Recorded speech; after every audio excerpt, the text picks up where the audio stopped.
Hey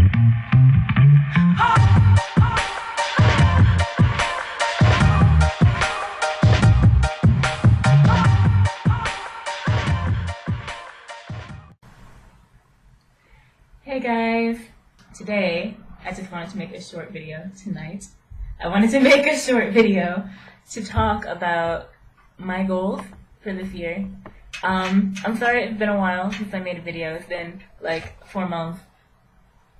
I'm sorry. I'm so sorry. I have no excuses. Last semester there were many points at which I wanted to make a video, but I didn't really know what to make a video about, and then I wanted to make one over winter break. And I forgot my camera.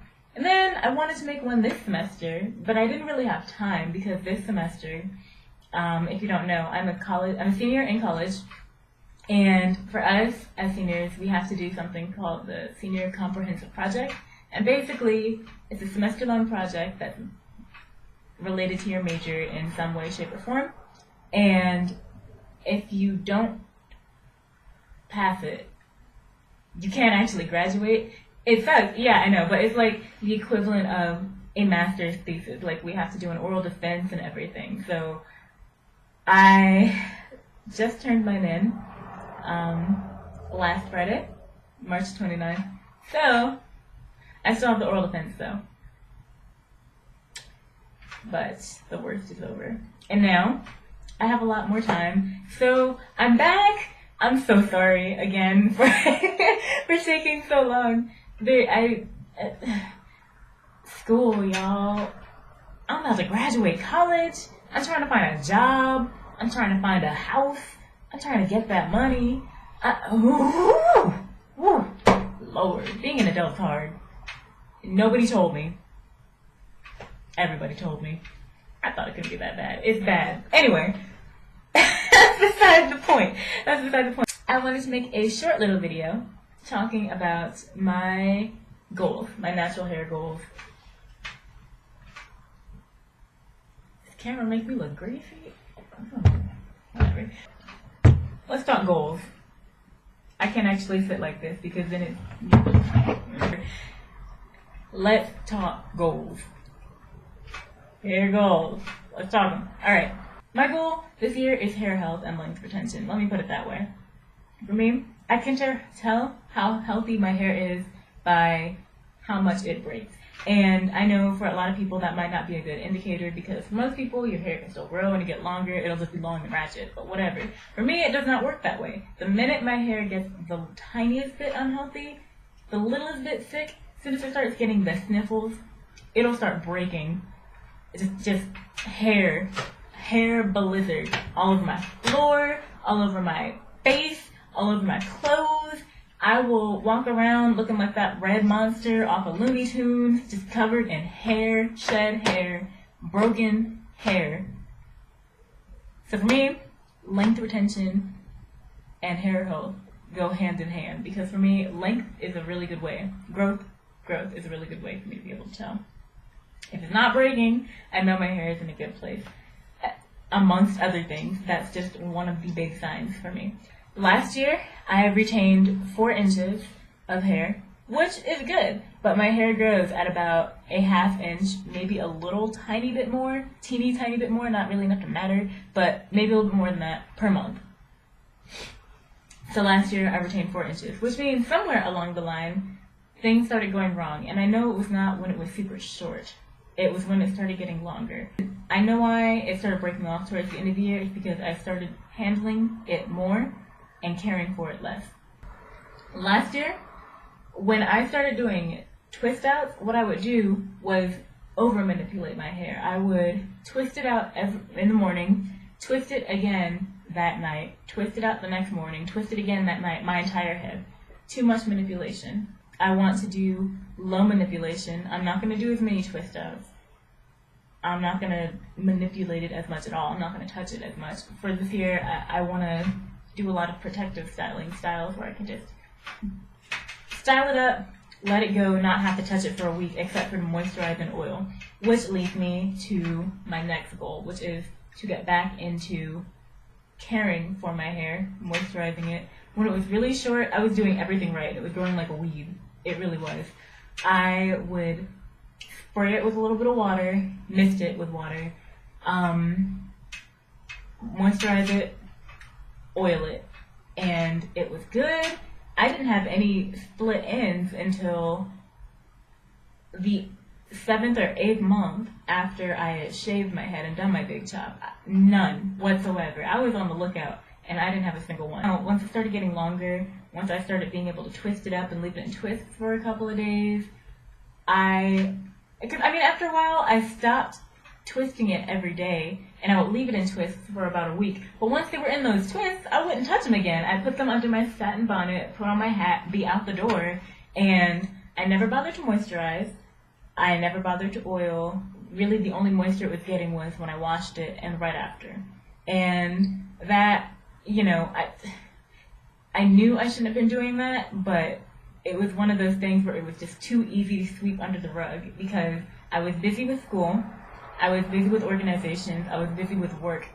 So it was too easy for me to get back home, be like, I'm tired, it's already in a silk bonnet, let me just take off my hat and go to bed, and leave it by the wayside. And that's not a good way to have healthy hair, as I'm sure you know. I know y'all are cringing and looking at me like I'm crazy. But I want to get back into my old routine, and I want to be consistent with it. I want to do it daily. And I cannot stress enough, even if you have your hair in a protective style, you have to care for it, or it's not going to protect your hair at all. I put my hair in those twists, and I started leaving them alone, thinking that I would have a ton of growth. Okay, January 1st, I was at 5 inches.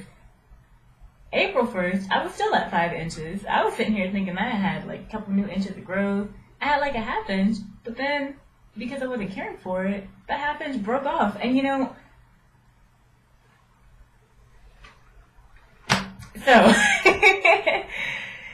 my other goal, I'm quitting the junkyism, y'all. As soon as my hair got long enough for me to be able to like grasp, I got on that junkie-ish real quick. I was trying to make all these different products. I was on it. I was just yogurt, milk, honey, coconut milk, almond oil, Nutella, peanut butter, everything. Everything that you can cook was up in my hair because everybody else was talking about it, and it wasn't a good look. For my hair, for me, for my wallet, I think that was an important lesson to learn because in the end, when my hair was thriving the most, it was thriving off of $2 hair lotion, $5 hair lotion, and like $3 oils. That's the time when my hair was doing the best. And so a lesson definitely learned that, one, you have to be consistent with your care. You have to care for your hair daily. Sometimes it might feel like a chore, but in the end, it will be worth it. And if you do not have the time, do something else that you're going to have the time to take care of. I was not doing that. So that's all right. 2, consistency, moisturization. When you find what works for you, keep it. Don't keep jumping from product to product, hoping that something will be better or testing it out just because everyone else is raving about it. You've already found that magic thing for your hair that makes it sing. That's what I learned. So, I know I said I'm not doing any more twist outs, and I said that while I'm wearing a twist out, but there was a fashion show today and I was modeling for it. Our school has an annual fashion show, which is basically to, promote a green lifestyle. You take recycled goods, recyclable goods, and you make clothes out of them. And so I got to be a model for that, and it was pretty awesome. And I'll post pictures one of these days if I can get permission from the lovely lady, Emily, who designed my clothes. But yeah, the hair is going right back in twist. The point is, I've learned a lot, and I'm hoping to keep learning a lot. I'm sad that I had to learn. I'm not sad. I'm disappointed in myself a little bit that I had to learn some of these things when I already knew them, but I'm disappointed in myself for having to learn them the hard way. But, I've always been like that, like, oh, I know this will happen, but, maybe it'll be different even if I don't change anything. And so I think this was a good wake-up call, and quite frankly, I'd rather have this lesson now when my hair is only 5 inches versus later when it's 9 or 10 or however long it's meant to be at this point in my life. You know, it'll grow back. It's all right. Just her, y'all. Just her. So, anyway, this was supposed to be a short video, and it will be after I edit and cut out all the parts where I'm acting like a fool. Maybe I'll just compile that and make a video for y'all later. Lori's foolishness. So y'all can judge me and laugh at me and, you know, shun me. Anyway, that's it. Thank you for watching. You know what? Leave a comment. I want to know what what kind of lessons did you learn when you were going natural? Did you have to learn anything the hard way? Are there, what kind of disasters did y'all run into? Let me know in the comments your thoughts, concerns, funny stories, sad stories, you know, anything you feel like saying. I'm here. I'm all ears. Eyes. I see. I see. Not you. I see what you're writing. This is me pointing at the comments that you guys should totally leave. I read. I'm here for you.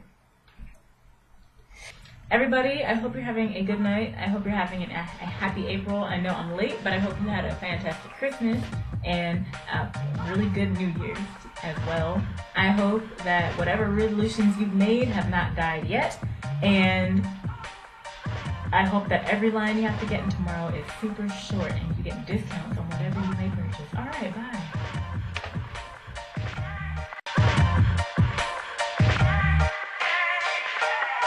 I got that hard and bone and fly show, beating like a bongo, wildin' with Barcada,